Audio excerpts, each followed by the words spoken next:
에베소서 4장 26절 27절 말씀입니다. 분을 내어도 죄를 짓지 말며 해가 지도록 분을 품지 말고 마귀에게 틈을 주지 말라. 아멘. 저는 여러분과 함께 분노가 주님과의 관계를 방해하지 못하게 하라, 그런 제목으로 말씀을 나누겠습니다. 여러분들도 다 이미 다 아는 사실이지만 11월 5일 미국 대통령 선거가 끝났습니다. 전 세계 초미의 관심사였던 것이 분명합니다. 누가 대통령이 되는가에 따라서 국가마다 손익이 다 다르기 때문에 계산서를 두들기고 하다 보니까 굉장한 그런 관심의 그런 사건이 바로 미국의 대통령 선거였습니다. 그리고 결과론적으로는 도널드 트럼프가 대통령에 당선이 돼서 당선인으로서 지금 이제 준비하고 있는 중인데, 물론 제가 이 선거에 대한 이야기를 지금 이 시간에 나눌 수는 없습니다. 정치적인 이야기들이기 때문에 자세히 나눌 수는 없지만, 이번에 복음적인 그런 그 교단이나 또는 목사님들이 많은 분들이 기도해 왔고, 이 미국이 청교도 같은 그 정신으로 세워진 나라인데 너무나 그동안 망가졌어요. 그래서 비록 도덕적으로는 문제가 좀 있고 성격적으로 좀 포악한 것도 있지만, 그래도 그를 뽑는 것이 더 낫겠다, 우리가 복음적인 면에서 회복될 수 있는 일이 낫겠다 생각들을 하고 그렇게 일사적으로 밀어준 결과도 있는 것으로 압니다. 그렇다고 해서 여러분들 반대편에 섰던 사람이 믿음이 없는 사람들도 아니고 믿음이 있는 분들도 다른 후보자를 뽑았을 것입니다. 그렇기 때문에 우리가 믿음을 논할 수 있는 일도 아니고 민주주의 국가에서 다수결로 결정된 일이기 때문에 우리가 그것을 받아들이고 또 그렇게 협조해서 하나가 되어서 나가야 될 것입니다. 문제는 그 일로 인해서 많은 상처들이 일어났다는 거예요. 다른 편을 찍었던 사람들은 분노가 이루 말할 수가 없습니다. 유럽에서도 마찬가지로, 유럽에는 도널드 트럼프 이름도 못 꺼낸대요. 너무나 분노하고 있는 것이죠. 그럴 때 우리는 신앙인으로서 어떤 자세를 취할 것인가? 거기에 저는 깊은 관심이 있습니다. 우리가 외적으로 일어나는 일들은 우리를 불편하게 만들고 때론 분노하게 만들고 용서하지 못하게 만들고 또 우리에게 질서 없는 세계를 이끄는 일들을 만들지만, 우리 신앙인들은 반드시 중요하게 여겨야 될 것이 한 가지가 있습니다. 그것은 주님과의 관계에 늘 깊은 관심을 가져야 돼요. 세상 일들은 항상 주님과의 관계를 깨뜨리기 위해서 애를 씁니다. 그렇게 세대는 변하는 거예요. 원수 마귀는 두루다니며 산길자를 찾는 것 같이 우리를 지금도 파괴시키려고, 산길자를 찾는다는 의미가 무엇입니까? 하나님과로부터 관계, 주님과의 관계를 끊어놓는 거 아닙니까? 그렇게 하기 위해서 마귀는 세상을 이용해서 지금도 끊임없이 우리를 끊어놓고 죄짓게 만들고 결국은 영원한 불길로 들어가게 만드는 것입니다. 분노가 얼마나 무서운 일인지를 우리는 이 시대에 알아야 됩니다. 오늘 이 본문 말씀은 아주 중요한 말씀입니다. 우리 주님과의 관계를 잘 갖지 못하도록 방해하는 요소들이 참 많습니다. 어찌 보면 우리의 삶의 전반에 일어나는 모든 일들이에요. 모든 일들이 사람과의 관계나 또는 환경 속에서, 상황 논리 속에서, 결과론 속에서, 물론 사람들의 각자 살아가는 방편과 모양은 다 다를지라도 거의 모든 면에 우리를 분노케 하는 그런 요소들이 굉장히 많다는 것입니다. 예를 들면 이번처럼 선거 결과 때문에, 또는 스포츠를 좋아하는 사람은 스포츠 결과 때문에, 또 나이가 어떤 일에서 노력을 했는데 그 결과가 좋지 않은 것 때문에, 또는 예기치 못한 경제적 어려운 상황 때문에, 또는 가족 문제, 상상할 수 없는 그런 아픔 때문에, 또는 사람과의 관계의 어긋남, 또는 배반당함, 그런 것들로 인해서 생겼던 일들, 이런 것들이 어찌 보면 주님과의 관계를 갖게 하지 못하는 그런 요소들이 될 수 있습니다. 그러니까 우리 인생에 전반적으로 모든 일들이 다 요소가 될 수 있어요. 그런데 중요한 것은 그런 것들이 주님과의 관계를 방해하는 그런 원인적인 근본적인 것이 되지 않는다는 거예요. 왜냐하면 그것으로 인해서 내 마음에 일어나는 생각들이 결국은 주님과의 관계를 방해한다는 거예요. 어떤 결과 때문에 내 마음에 일어나는 그 분노, 미움, 용서하지 못하는 마음, 그런 것들이 결국은 주님과의 관계를 방해한다는 거예요. 그것 중에 가장 큰 방해 요인이 바로 그런 마음 상태가 우리 분노라고 하는 것이에요. 연구 결과를 보면 이 사람들의 삶 속에서 가장 많이 일어나는 감정적인 그런 요인이 바로 분노라고 얘기합니다. 대다수 분노로 나타난다는 거예요. 그러면서 동시에 이 분노뿐만 아니라 또는 우울증이나 그런 것들로 마음의 낙담으로 나타난다는 거예요. 근데 그게 다 같이 통하는 말이에요. 제가 잘 알고 있는 어느 인척의 대화를 깊이 나눌 기회가 있었어요. 근데 그 양반은 평소 때 참 성품이 착하고 참 베풀기 좋아하고 참 마음이 여린 사람이에요. 근데 우울증이 있었어요. 그래서 깊이 이제 대화를 나누다 보니까 그 속에 숨겨진 분노를 알게 되었어요. 자기 인생에 대해서 분노하고 있었고 얻어진 결과에 대해서 분노하고 있었고 또 더 나아가서는 하나님에 대해서 분노하고 있었어요. 겉으로 볼 때는 전혀 몰랐었는데 예상치 못했었는데 대화를 나누다 보니까 그 우울증의 기쁨 속에 낙담하는 그 마음의 기쁨 속에 분노가 숨겨져 있는 것을 발견하게 됐어요. 여러분 우리도 마찬가지입니다. 우리도 겉으로 나타나는 무기력증이라든지 실망감 여러 가지 좌절 이런 것들이 우리 겉에 나타나지 않습니까? 그런데 그 속에 보면 그 근본적인 것에 분노가 있는 거예요. 자기 자신이 분명 잘할 수 있는데도 실패했다고는 실패 감정에 대한 분노가 있어요. 내가 다른 집안에 태어났다면 막 금수저가 돼서 살 텐데 내가 흙수저로 태어나서 이렇게 어려운 일을 겪는다. 부모에 대한 분노가 있어요. 출생에 대한 분노가 있어요. 신앙에 있는 사람들도 결국 하나님에 대한 숨겨진 분노가 있습니다. 내가 이렇게 주님을 열심히 섬기고 교회 생활을 열심히 하고 하는데 하나님 왜 이렇게 나에게 좋은 일들이 일어나지 아니하고 이렇게 응답도 없는 삶을 살게 하십니까? 라고 하는 숨겨진 분노가 있는 거예요. 그것이 자기도 모르게 나타나는 것입니다. 사람과의 관계성 속에서 그 분노가 감정으로 또는 행동으로 표출되고 무서운 살상과 살인과 그런 깨어짐의 일들이 오늘날에 팽백에 일어난 일은 바로 그런 것 때문에라는 사실입니다. 여러분 분노가 무서운 일은 분노는 휘발유와 같은 역할을 합니다. 불난데 휘발유를 뿌리는 것이에요. 그 정도로 무서운 것입니다. 근데 오늘 성경 본문을 보니까 너무나 놀라운 말씀을 하고 있습니다. 분을 내어도 죄를 짓지 말며 분을 내는 것 우리에게 일어날 수 있다는 얘기. 얼마든지 우리는 살면서 일어납니다. 그러나 죄를 짓는 데까지 가지 말라는 거예요. 여러분 분노 자체가 하나님이 미워하시는 것이 아니에요. 분노할 수 있기 때문에 이해해 주십니다.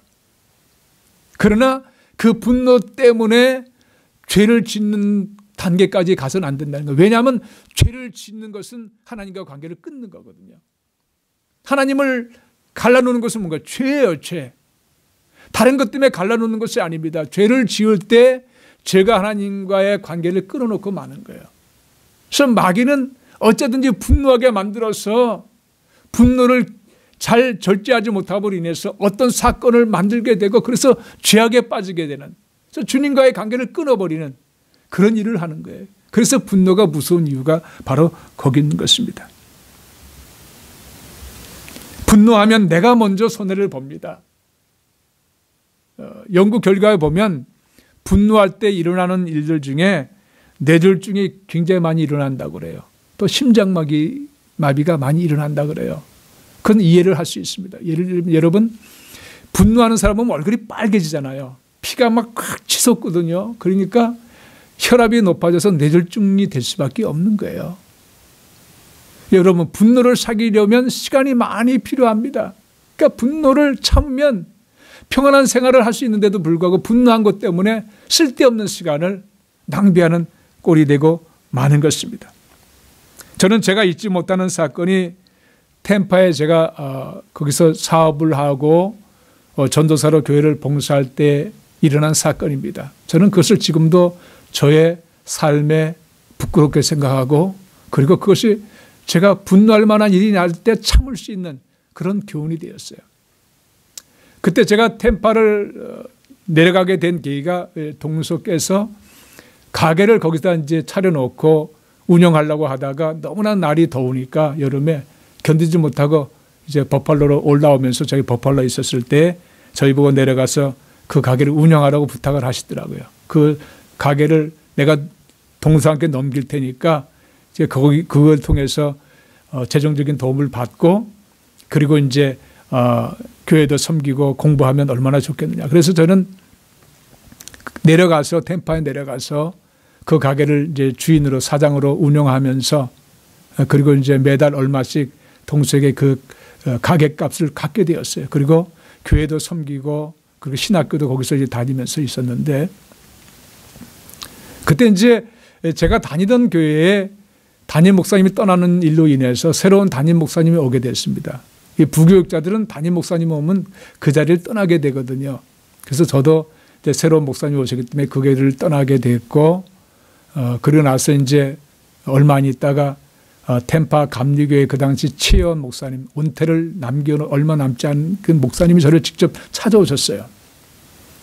김경환 전도사에 대해서 잘 말을 많이 들었노라고 오늘 권사님들 장로님 통해서 얘기를 들었는데, 자기 교회에 와서 좀 섬겨주고 나중에 뉴욕에 올라가서 거기서 교회를 섬기면서 신학 공부를 하면 어떻겠냐고, 그러면서 이제 신학교도 유니온 신학교, 두루 신학교 두 개를 추천해 주시면서 저에게 얘기하실 때, 저는 그 목사님의 말씀에 감동을 받아서 허락을 하고 그 교회 가서 이제 말씀 전도사로, 목사님께서 이제 선교사로 소련에 가시기 때문에 이제 훈련 받기 위해서 이제 뉴욕을 왔다 갔다 하시면서 그 사이 동안 한 3개월 동안 제가 그 교회 수요 예배, 주일 예배를 말씀을 증거하는 그런 사역을 하게 되었어요.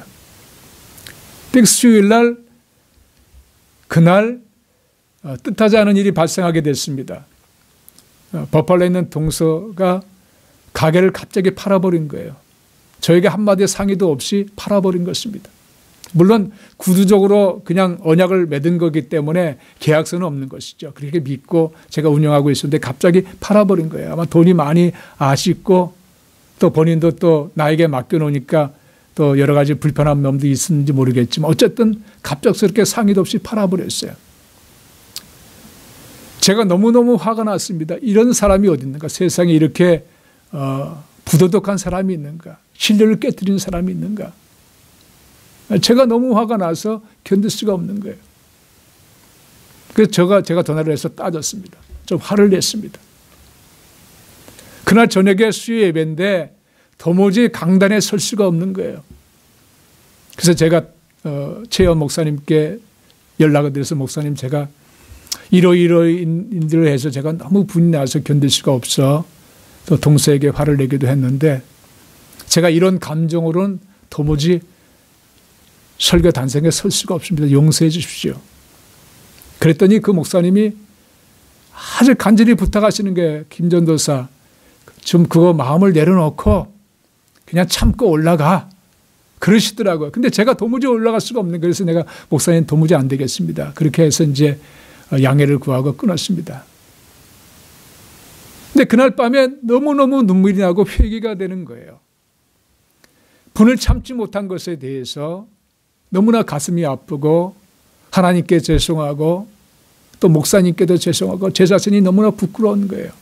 물론 세월이 흘러서 이 동서와의 관계는 누구보다 깊은 관계가 되었습니다. 저를 누구보다 사랑했고, 제가 이제 가장 먼저 올라가서 동서에게, 물론 그 전에 전화로 그 다음날 내가 잘못했느라고 내가 용서를 구했고, 또 동서도 나에게 너무 미안하다고, 상의 없이 해서 너무 미안하다고, 자기도 잘못했느라고 그렇게 고백하고, 나중에 다시 이제 육신적으로 만났을 때 제가 또 다시 한번 잘못했느라고 제가 고백했을 때 동서의 관계가 상상할 수 없을 정도로 그렇게 깊어졌어요. 가는 곳곳마다 저를 데리고 다니셨고, 그리고 또 보이지 않게 물질적으로 많은 저를 후원해 주셨고 그랬습니다. 어쨌든 그때의 사건이 이 분을 내는 것이 참 치명적이라 하는 사실을 깊이 깨닫게 되었어요. 여러분, 분이라고 하는 것은 나 자신을 먼저 파괴시키는 거예요. 그리고 그것이 죄를 짓게 만들므로 하나님과의 관계, 하나님이 일을 못하게 되는, 하나님을 부끄럽게 만드는, 기뻐하지 못하게 만드는 그런 일들로 진행되게 한다는 사실이에요. 그래서 분노라고 하는 것은 참으로 무서운 것입니다. 그렇다면 이런 분노를 어떻게 해결할 수 있을까요? 오늘 저는 이 본문 말씀과 여러 가지 말씀을 통해서 몇 가지로 한번 해결 방법을 보도록 하겠습니다. 첫 번째는요, 잠시 머물러서 기도하십시오. 잠시 캄다운하는 것이 필요합니다. 막 감정이 치밀 때 잠시 스톱하세요. 그리고 머물러서 잠시 기도하는 시간을 가지세요. 야고보서 1장 19절에 보면 너희가 알지니 사람마다 듣기는 속히 하고 말하기는 더디하며 성내기도 더디하라.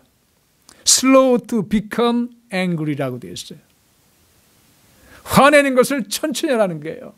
화를 내더라도 좀 급하게 화를 내지 말고 천천히 화를 내라는 거예요. 에스키모인들의 전통이 있습니다. 에스키모인들은 부부지간에 다툼이 있든지 다른 사람과 다툼이 있으면요, 그냥 그 자리를 벗어난다는 거예요. 무조건 그 추운 그 눈발이 휘날리는 그 밖의 환경 속에서도 화가 풀릴 때까지 계속해서 걷는다는 거예요. 화가 많이 났으면 많이 걷겠죠. 풀릴 때까지. 그래서 정처시 걷다가 이제 화가 풀려졌다 생각하면 그때 이제 돌아선다는 거예요. 많이 걸어오겠죠. 참 너무나 기가 막힌 그런 현명한 방법이라고 생각이 듭니다. 성경에는 성내기도 더디하라고 말씀을 하고 있습니다. 그만큼 우리는 이 분노했을 때 잠깐 머물러 서서 그 감정을 추스리고 캄다운 시키는, 안정시키는 그것이 필요하다는 것이에요. 빌립보서 4장 6절 7절에 보시면 아무것도 염려하지 말고 오직 모든 일에 기도와 간구로 너의 구할 것을 감사함을 하나님께 아뢰라. 이 말씀은 여러분, 우리가 어떤 목표를 두고 어떤 소망을 두고 기도하는 제목뿐만 아니라 우리에게 일어나는 모든 일들에 대한 것을 말씀하고 있는 거예요. 내가 지금 분이 났다, 분노한다, 참을 수가 없다, 그거 놓고 기도하라는 거예요. 감사함으로 기도하면 주님께서 우리의 마음을 어루만져 주시기 시작합니다. 놀라운 일이에요. 좀 참고 견디면 우리 예수 믿는 사람들은 우리 하나님께서 어루만져 주세요. 그래서 내가 참기를 참 잘했구나, 그런 표현을 하게 되는 것입니다. 한국 속담에도 참을 일자 셋이면 살인을 면한다고 하지 않습니까? 이 참는다는 것, 잠깐 내려놓고 기도한다는 것, 우리에겐 너무나 귀한 것이에요. 갑작스러운 감정적인 일이 일어날 때 주여 나를, 이 감정을 십자가에 못 박아 주옵소서. 잠시 나를 죽게 하여 주옵소서. 예수 그리스도의 보혈로 나의 이 분노를 씻어 주시옵소서. 그러므로 기도함으로 인해서 죄에 빠지지 않는, 죄까지 가지 않는 그런 우리가 될 수 있게 된다는 사실입니다. 두 번째는요, 이 하루가 지나도록 분을 품지 마십시오. 하루가 지나도록 분을 품지 마십시오. 이것은 분이 자리를 잡지 못하게 한다는 것이에요. 시편 37편 8절은 분을 그치고 노를 버리며 불평하지 말라, 오히려 악을 만들 뿐이라. 분을 그치고 노를 버리라고 했습니다. 불평하지 말라고 했습니다. 오히려 이것들은 악을 만들 뿐이라는 거예요. 그건 죄를 짓게 만든다는 것이에요. 여러분, 여기서 오늘 본문에 보시면 분을 내어도 죄를 짓지 말며 해가 지도록 분을 품지 말고라고 되어 있습니다. 해가 지도록 분을 품지 말고. 여러분, 이 말씀은 유대인의 하루의 개념을 이해할 때 이해가 됩니다. 유대인들의 그 하루의 개념은요, 보통 우리는 날이 밝을 때 하루가 시작된다고 생각하잖아요. 그런데 유대인들은 그렇지 않아요. 저녁 해가 저물 때 그때부터 하루가 시작된다고 생각을 합니다. 그 전에 있었던 그 분을 해가 진 다음까지 품는 것은 이틀째 품는 거예요. 그러니까 그 전에 해결하라는 거예요. 하루 동안에 해결하는 것이에요. 그걸 해결하지 않으면 결국 죄를 짓는 대로 들어간다는 거예요. 그렇기 때문에 하루가 지나도록 분을 품지 마시기 바랍니다. 그것이 분을 이길 수 있는, 해결할 수 있는 방법이에요. 세 번째는 하나님의 말씀을 묵상하고 선포하고 또 설교를 듣기도 하고 또 믿음의 친구들과 대화를 하는 것이에요. 너무 화가 나서 견딜 수 없을 때, 해결되지 않을 때 믿음의 친구들, 믿음의 성도님들 또는 주의 종님들과 대화를 나누면 이상스럽게 해결받는 일들이 생기게 돼요. 중요한 것은 하나님의 말씀에 기본해야 됩니다. 오늘 본문 말씀은 우리가 계속 묵상하고 또 묵상하고 이 말씀을 통해서 내가 죄를 지으면 안 되겠구나. 해가 지도록 분을 품으면 안 되겠구나. 마귀에게 그런 자리를 내주면 안 되겠구나 하는 그런 결심을 하게 하는 말씀이에요. 이런 말씀을 깊이 묵상하고 붙잡고 선포하고 그렇게 돼야 결국은 해결할 수 있는 것입니다. 시편 119편 105절에 주의 말씀은 내 발의 등이요 내 길의 빛이니이다.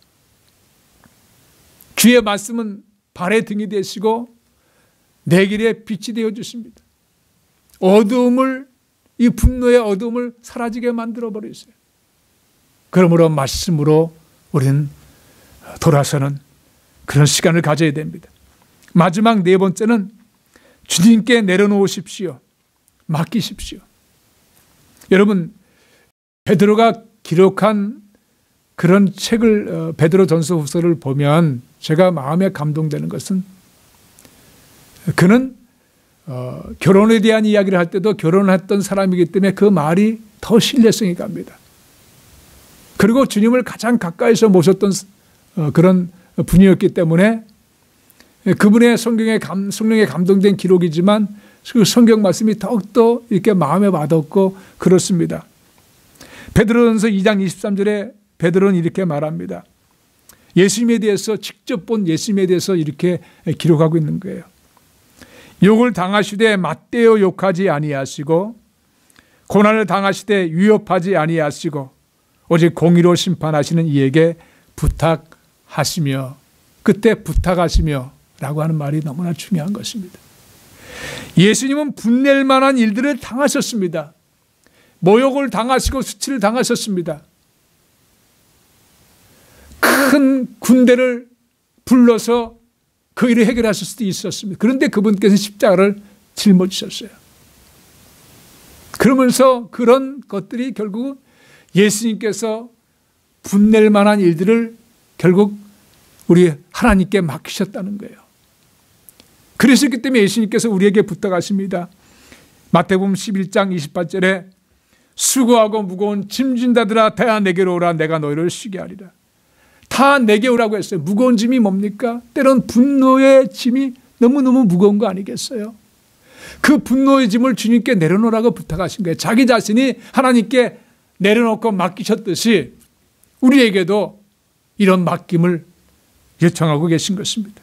우리는 이 요청처럼 우리 분노의 무거운 짐을 우리 주님 앞에 내려놓아야 돼요. 그럴 때 주님께서는 요한복음 14장 27절에 말씀한 것처럼 평안을 우리에게 끼친다고 하셨어요. 곧 나의 평안을 너희에게 준다고 말씀하셨듯이 우리에게 상상할 수 없는 요동쳤던 분노가 사라져버리고 이상스럽게 평강이 넘치고 우리 자신이 회개하고 그리고 분노했던 것을 부끄럽게 생각하고 그런 당사자에게 용서를 구하고 오히려 평안함을 함께 나누는, 사랑을 나누는 그런 자리를 우리는 갖게 된다는 것입니다.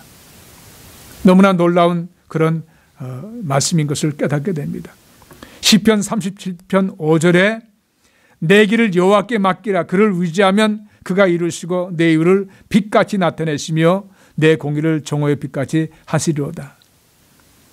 우리의 모든 것을 주님께 맡겨야 돼요. 맡김을 받은 그분께서 의지하는 우리의 마음을 보시고 그분께서 의르시고 또 우리가 참된 삶의 모습을 빛같이 나타내 주시며 또 우리의 공정한 마음, 의로운 마음을 또 정오의 빛같이 해 주신다는 그런 사실입니다. 놀랍게 해결해 주신다는 사실이에요. 의로운 일들로 넘치게 하신다는 사실이에요. 말씀을 마치겠습니다. 여러분, 우리는 어떤 결과론 때문에 분노하는 일들도 많지만 정말 심각한 것은 사람과의 관계에서의 분노입니다. 모든 대부분이 다 그럴 것입니다.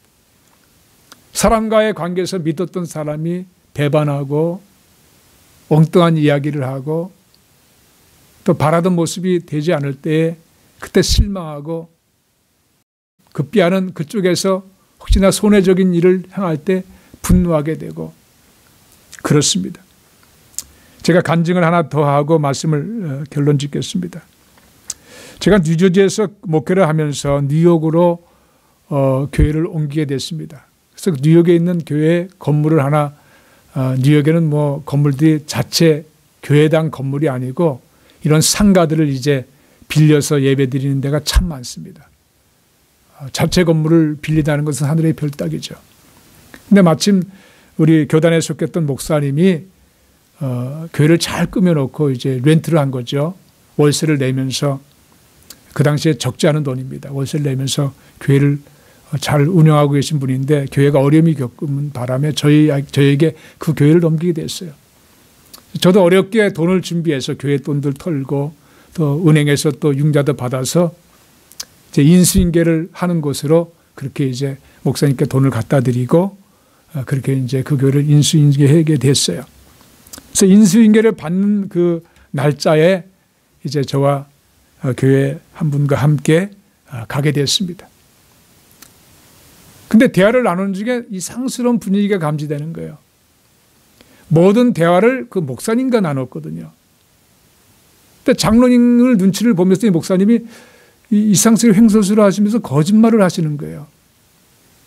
저는 거짓말을 하는 모습을 보면서 너무나 충격을 받았어요. 어떻게 그런 평신도도 아니고 주의 종이 뻔하게 이렇게 거짓말을 할까?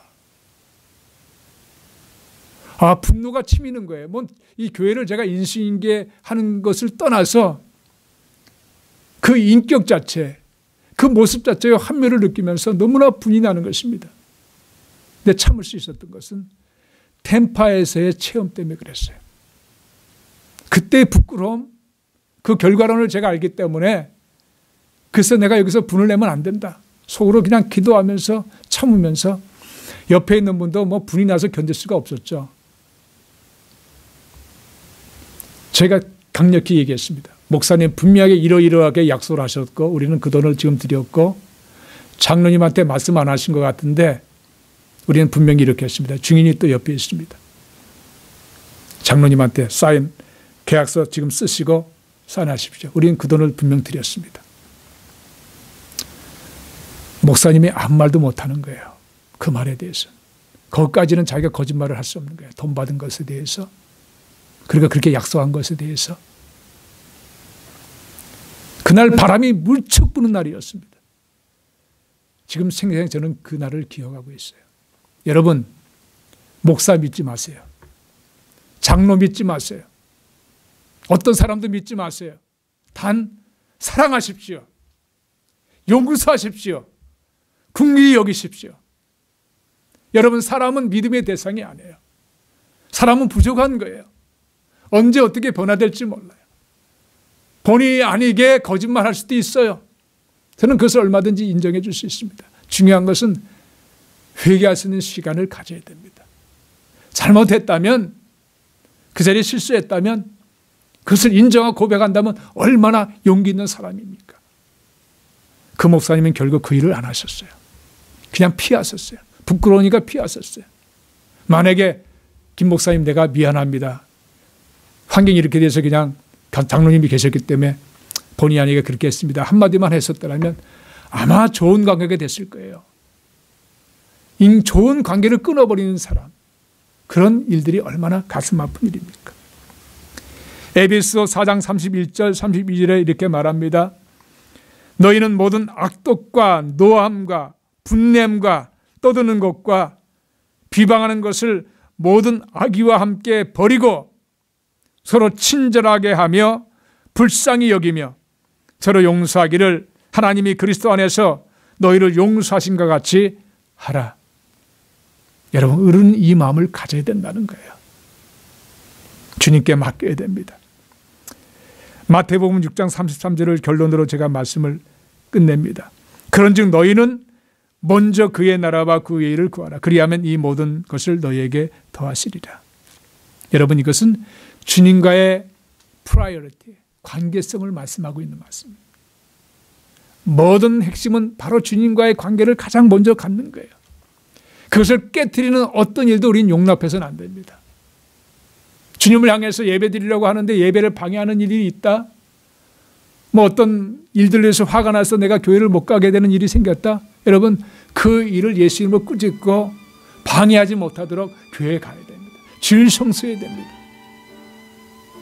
주님과의 관계를 가장 먼저 여기고 그 일을 방해하는 것들에 대해서는 용납하지 아니하고 결단하고 결심하는 우리 모든 성도님 되시기를 주님의 이름으로 축원드립니다.